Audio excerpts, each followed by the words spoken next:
States National Park Service manages 423 properties and areas in all 50 states and some overseas territories, such as American Samoa, pardon me, and the Virgin Islands. See, when we talk about national parks, our mind, goes to things like the Grand Canyon, Sequoia, Yosemite, Yellowstone, but we forget that the National Park Service has lots and lots of types of properties that they manage. Only 63 of them are national parks. We have a new one recently.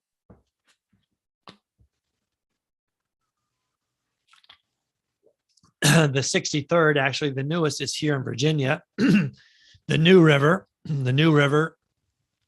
southwestern part of the state. Pardon me with my voice today, everybody. Which is ironically a very old river. I don't know why they call it the New River anyway.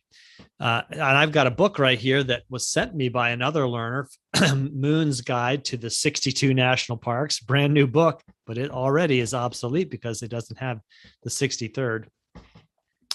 So you have 63 national parks, but we have 61 national historical parks and 74 national historical sites. Now, those three categories right there make up half of the types of properties that they manage. So that's, about over 200 or close to 200. And what's the difference between a national historical park, a national historical site, national park? Well, national park has an outdoor, something to see outdoors, where a historical park is there's something historical about that place.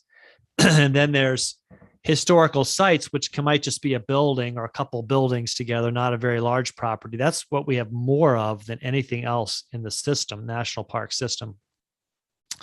And then there's a national battlefields, battlefield parks, battlefield sites. Like here in Virginia, we have various battlefield sites from the Civil War and Yorktown from the Revolutionary War.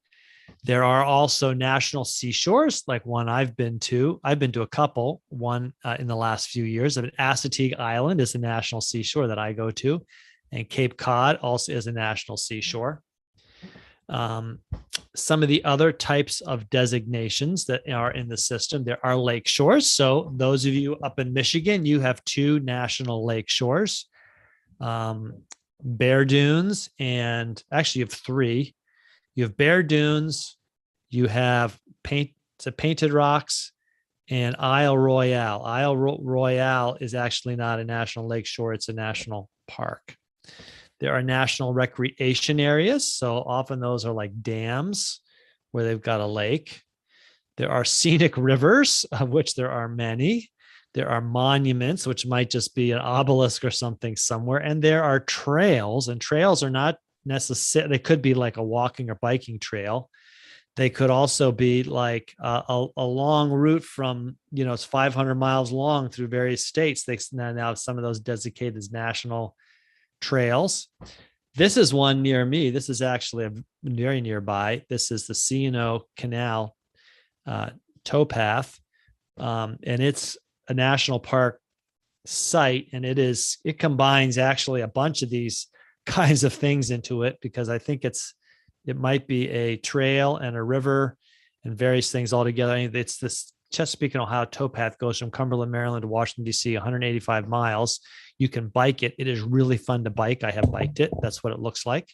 Double track. This is the old towpath from the canal. The canal ran over here to the right of it. This is where there was a lock.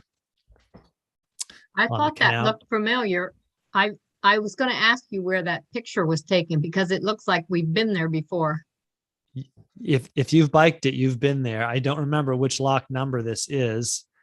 I could probably figure that out, but there's 74 locks, I think, along 73 or 74 locks along the towpath. And it's really an incredible experience to bike it. It's believe it or not, very remote. 180 some miles from Washington, D.C. along the Potomac River is very remote. You go through the Allegheny Mountains and you can feel like you're in the middle of nowhere, because you are in the middle of nowhere is how it feels anyway. So a lot of those sites do not have entrance fees. This is Point Reyes National Seashore.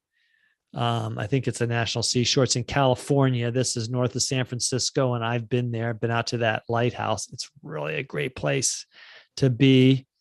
And it didn't cost anything to go in there. You could just park and walk in. It's like a half a mile walk in. I jumped ahead. Take a guess which one had the most visitors last year. I just gave it away.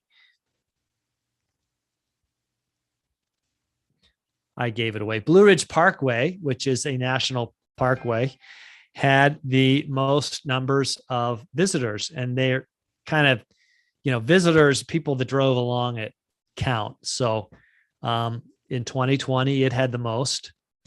Of the national park system, the 63 national parks, anybody want to take a guess which one had the most visitors? Grand Canyon. Good guess. Grand Canyon. Anybody else want to guess anything else besides the Grand Canyon? Yellowstone. Good guesses. Well, those of you who are in the East shouldn't be surprised. Great Smoky Mountain National Park had the most visitors of anyone last year. That's because the East Coast is very densely populated, and it's an easy place for a lot of people to get to. It's in Tennessee and North Carolina. For me, it's like a 6-hour drive. So anybody in the Carolinas, Georgia, Tennessee, Alabama, Kentucky, Virginia can get there. Well, Maryland, really. It's very popular. Great Smoky Mountains National Park. Last year, there were 237 million visits to the entire system. That was a decrease of 28% from the previous year. That's because many of them were closed during COVID-19. That's a picture of me with my son in the one that's closest to where I live. Anybody know where that one is?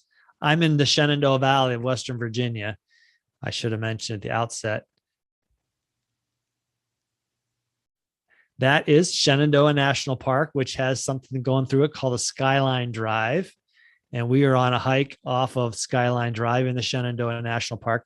It's a fabulous park. It is a little over an hour. One end of it is a little over an hour from Washington, D.C., a couple hours from Baltimore, an hour and a half from Richmond. And very popular place for hiking, but the best part about it is the drive along it. Skyline Drive is 105 miles long. It has something like 70 overlooks. So every mile or two, you just pull right over and you can look out either east or west into the Shenandoah Valley, or east back over in the Piedmont to Eastern Virginia. And it is laced with hiking trails. Actually, the Shenandoah National Park used to be settled. It was the top of the mountains, had people living there. And when it was made into a park, a lot of those people had to leave. They didn't all leave. Some of them got to stay there till they died. Anyway, it's beautiful. I love the mountains here. They're not as high as the mountains out west,